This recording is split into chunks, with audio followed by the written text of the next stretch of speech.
Doctor साहब, opposition grand alliance ने हुकूमत मुखालिफ तहरीक के लिए वफाकी दारुल हुकूमत में बड़ी बैठक का भी ऐलान किया है। ये ग्रैंड अलायंस जो है बनने जा रहा है, ये पूरा अरेंजमेंट नहीं चल रहा, बस इसको कि कैसे आगे देखें। इसमें पार्टियों को, पॉलिटिकल पार्टीज़ को डिसाइड करना है आने वाले दिनों के अंदर बड़े चैलेंजेस हैं। ये मईशत के हवाले से, बाकी इशूज़, सिक्योरिटी, मैं बार बार कह चुका हूँ, ये इन्होंने कैसे आगे चलना है ये, और ज़ाहिर है कि 25 करोड़ आवाम का फैसला करना है ना, तो ये कैसे होगा आगे, फॉरेन पॉलिसी, आगे इकॉनमी, आगे सिक्योरिटी का क्राइसिस है, मतलब सोशल अनरेस्ट, ये सारे मामला इन्होंने देखने। और ये अच्छा है कि सड़कों पे हंगामे नहीं हो रहे, जो भी कुछ हो रहा है वो अदालतों में, ड्राइंग रूम्स में, आगे पीछे, जाएं बाएं, जैसे तैसे इन्होंने करना है, सड़कें बंद ना करें, बाकी ये मामला को तय करें।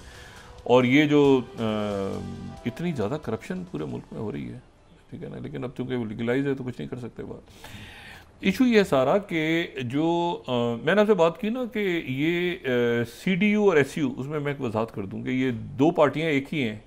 CDU के चांसलर हैं कि नहीं, ये CSU भी इनके साथ है जर्मनी में। अच्छा, उसकी वजह ये है कि जो 16 में से 15 रियासतों में तो CDU के नाम से है, जो एक CSU है ना, वो CSU है वो जो बवेरिया का इलाका है, बवेरिया की जो रियासत है, वो बवेरिया का जो रियासत कहें या उसको इलाका कहें या उसको सूबा कहें, स्टेट ज़्यादा मुनासिब है कहना, वो बहुत खुद मुख्तार है।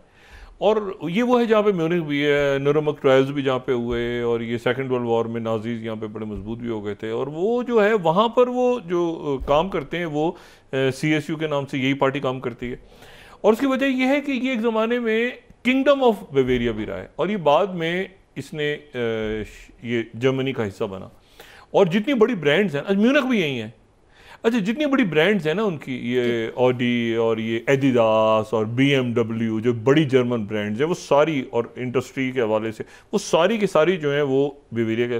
तो इसीलिए इसको CDU और CSU, जो एक मतलब एक ही पार्टी है, लेकिन वो चूंकि एक स्टेट में वो दूसरे नाम से काम करती है, 15 स्टेट्स में वो CDU के नाम से काम करती है, तो उन्हीं के चांसलर होते हैं।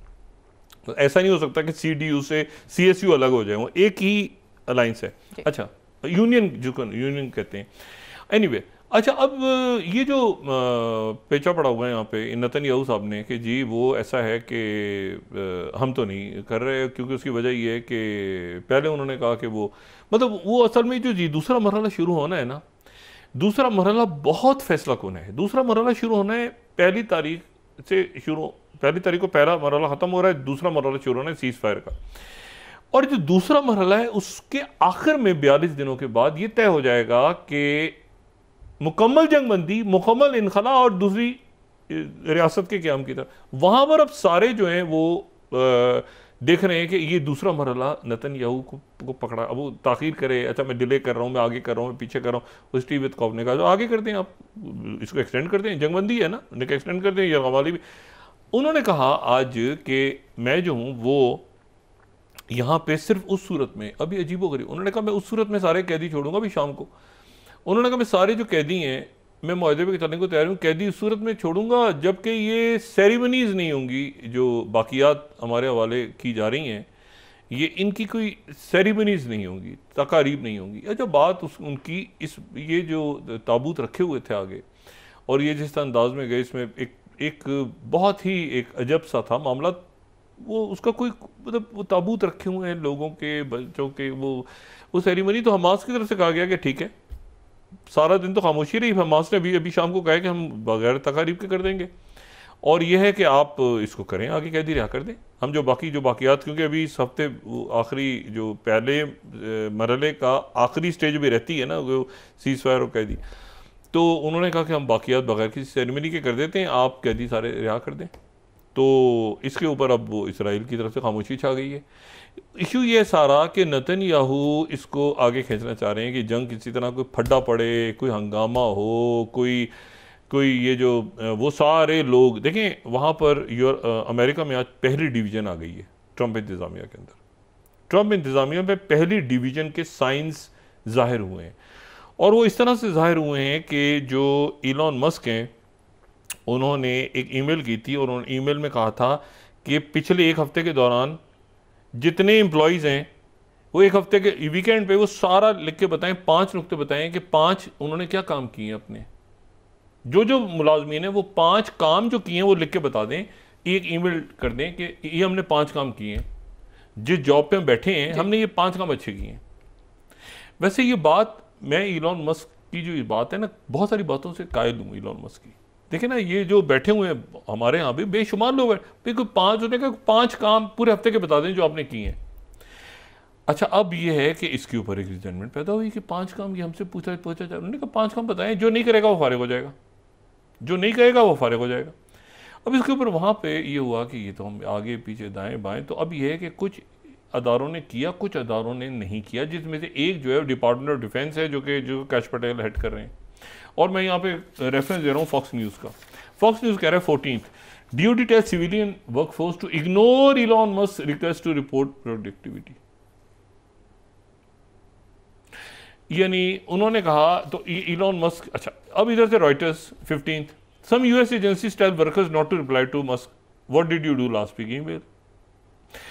Guardian 16 Kash Patel says FBA staff to ignore Elon Musk's request to list their achievements. अब ये जो है इसके ऊपर आज क्या वो ईमेल का जवाब देते हैं या नहीं देते, या इलॉन मस्क उसको आगे कर देते हैं थोड़ा सा कि चलो अगले हफ्ते से कर लो। लेकिन ये है कि वो जो इसी दौरान वो जो अदालत ने पॉज लगाया था ना वहाँ पे कि वो नहीं निकाला जा सकता लोगों को US एड, वो जो अदालत ने ट्रंप के एक एग्जीक्यूटिव ऑर्डर पे स्टे थे वो हटा लिए, तो 1600 US एड के लोग आज फारिग हो गए। बहुत सारे आने वाले दिनों में फारिग होने जा रहे हैं। वो कोर्ट का जो था स्टे, उसको स्टे पे दूसरा कोर्ट का फैसला आ गया। अच्छा, अब ये इस पूरे टर्मोइल में, ये पूरा टर्मोइल है, उसमें जो सबसे अगर कोई चीज़ ख़राब हो सकती है वो ये कि रियासत एक रियासत, मुल्क के अवाम, क़यादत, उनके डिपार्टमेंट एक पॉलिसी के साथ जब सामने आए कि ये हमारी फॉरेन पॉलिसी है, ये हमारी, और लंबे अरसे तक लॉक, ये कुछ 4 साल के नहीं है। यहाँ पे डेमोक्रेट्स आपको नज़र आ रहे हैं? आपको कहीं अमेरिका में इस वक्त कोई हिज़्ब इख्तिलाफ नज़र आ रही है वहाँ पे ट्रंप के ख़िलाफ़? उनके खिलाफ उनकी पार्टी के लोग ही गायब हो गए हैं, तो हिज़्ब इख्तिलाफ ने कहाँ जाना है? और ये आगे जाके ये पेंटागन में इधर उधर जब लोगों को पकड़ेंगे और ये दुनिया, तो उसमें लॉन्ग टर्म वो IMF से होगा, वर्ल्ड बैंक से होगा। भाई खुदा के वास्ते इनमें से किसी को ये भी बता दें कि ब्रिक्स नाम की चीज़ भी है। देखिए ना, हमने एक लॉन्ग टर्म स्ट्रेटजी अख्तियार करनी है ना यहाँ पे, लॉन्ग टर्म पॉलिसी कि भाई ये पॉसिबिलिटीज़ हैं। हम किसी प्रॉपर ब्लॉक का हिस्सा ना भी बने तो भी हमने अपने पड़ोसियों, अपने हमसायों, दुनिया में कैसे बार बार वर्ल्ड बैंक पैसे देगा, वर्ल्ड बैंक से बात हो गई, IMF, वो भाई हर मिनट चेंज हो रहा है। IMF में सबसे बड़ा जो कंट्रीब्यूटर है वो अमेरिका है। तो ज़रा मतलब है कि बहुत सारे लोगों ने तो यहाँ से निकल जाना है, वो पीछे जिन्होंने रहना है उनके लिए तो कोई मतलब उनको मज़ीद नुकसान ना पहुँचा के जाए, बस गुजारिश ही है। अब इशू ये सारा कि वो वहाँ पर ये जो अरब समिट हो रही है, अब अरब समिट में ये जो अहमद शरा को बुलाया है, अहमद शरा को कतर भी इंडोर्स कर चुका है, टर्की भी कर चुका है, ईरान को भी कोई इतराज़ नहीं हुआ अहमद शरा पे। हालांकि ये था कि ईरान ने बड़ी अच्छी पॉलिसी की, असद तो ऐसे ही एक बिल्कुल फालतू आदमी बैठा होता। लेकिन अहमद शरा के आने से ये हुआ कि वो अमेरिका में अब की जो पॉलिसी है, यानी ये देखें ना, मार्को रूबियो और बाकी सारी शख्सियत, इलॉन मस्क और कैश पटेल, अभी ये शुरू हो गया ना आपस में। अभी मुझे नहीं पता कि कितना इलॉन मस्क अपने आप को असर्ट कर पाते हैं। नहीं, कैश पटेल कह रहे हैं भाई मेरी, अच्छा होमलैंड सिक्योरिटी वालों ने भी कह दिया नहीं, ईमेल का जवाब नहीं देना, एनर्जी वालों ने कह दिया कि जवाब नहीं देना, कॉमर्स वालों ने भी कह दिया जवाब नहीं देना, कुछ एजेंसीज दे रही हैं, कुछ एजेंसीज नहीं दे रही जवाब, ये फेडरल एजेंसी जो है अमेरिका की। तो इलॉन मस्क जो है वो कितना असर्ट करते हैं ये देखना है आने वाले दिनों में। लेकिन इशू सारा ये है कि जो इकोनॉमी का इशू है और जो फॉरेन पॉलिसी का इशू है और जो अकाउंटेबिलिटी का इशू है कि आपके कितने लोग ज़्यादा हैं और कितने लोग कम हैं, और अपने कारकर्दगी तरफ बताएं तो सही ना कैसे। और मेक अमेरिका ग्रेट अगेन, और हमारे यहाँ पाकिस्तान में बैठ के लोग मेक पाकिस्तान ग्रेट अगेन की जगह कोई किसी खलीजी मुल्क को ग्रेट अगेन बना रहा है अपने पैसों से। कोई जो है यूरोप के अंदर जो है वो पैसे भेज के उनके मुल्कों को ग्रेट अगेन बनाने के चक्करों में लगा हुआ है। तो भाई मसला ये है कि पहले तो पाकिस्तान ग्रेट अगेन करें ना आप, ठीक है ना। और यानी MPGA अगर हो पाकिस्तान में तो इसमें कोई इशू तो नहीं है ना। और उसमें आप ये अकाउंटेबिलिटी करके और ये जो सारी जो खराश तराश हो रही है, कुछ हमें बातें सीखनी, दुनिया तब्दील हो रही है ना। पहले तो ये पूरी एलीट क्लास बैठी हुई। अब मुझे ये बताएं कि जो लोग ट्रिलियन बिलियनर्स हैं उनको आप एक चंद $1000 की लॉबिंग फर्म्स लेके मुल्क उनको मुतासर करेंगे जो ऑलरेडी बिलियनर्स हैं। भाई कितनी यूनिकॉर्न्स हैं, आप क्या उनको मुतासर करेंगे? कि भाई इलॉन मस्क जो सबसे दुनिया का अमीर आदमी है, उसको आप कहेंगे कि जी फलानी लॉबिंग फर्म हायर कर लो तो यार उसको ज़रा मुतासर करो। ये लोग जो हैं ये बड़ी जद्दोजहद करके, बड़ी स्ट्रगल करके, चाहे इनकी पॉलिटिकल एलीट है, आपको हज़ार इख्तलाफ हो सकता है उनके इकदाम से, लेकिन ये स्ट्रगल करके आए, इन्होंने बड़ा प्रेशर लिया है दूसरों का। ये जो है ये, और इसमें उनको पैसों का भी कोई इशू नहीं है, वो जो बिलियनर्स और ट्रिलियनर्स बैठे हो। तो बात ये है कि अब मुल्कों ने अपनी लॉन्ग टर्म पॉलिसी डिसाइड करनी है। पाकिस्तान मेरा ख्याल है एक ऐसी जगह पे हमारी फॉरेन पॉलिसी अभी तक ठीक है, असरात आने शुरू हो गए हैं बाहर से, क्योंकि हम वही बात उसी में इनर्शिया में चल रहे हैं ना, सब अच्छा है, गुडी गुडी गुडी गुडी सब चलता रहेगा इनर्शिया में। लेकिन जो हालात हैं खत्ते के, उसमें लॉन्ग टर्म पॉलिसी, हमने फॉरेन पॉलिसी, उससे रिलेटेड मैशत होगी, उससे रिलेटेड हमारी दुनिया से ताल्लुकात होंगे, और फिर जो सोशल अनरेस्ट है वो ख़त्म होगा मुल्क में। और सिक्योरिटी तो कांस्टेंट है, सिक्योरिटी, इकोनॉमी, फॉरेन पॉलिसी, ये सारे मामला कांस्टेंट हैं, ये हर वक्त होता है मामला, ये चलते रहते हैं हर वक्त। तो ये है कि ये सारे, सबसे अच्छी बात मैं वही कह रहा हूँ कि सड़कों पे हंगामे नहीं हो रहे, बैठ के मामलात को हल करें, आगे निकलें। मईशत उस वक्त तक तरक्की नहीं करेगी जब तक अकाउंटेबिलिटी और रूल ऑफ लॉ नहीं हो।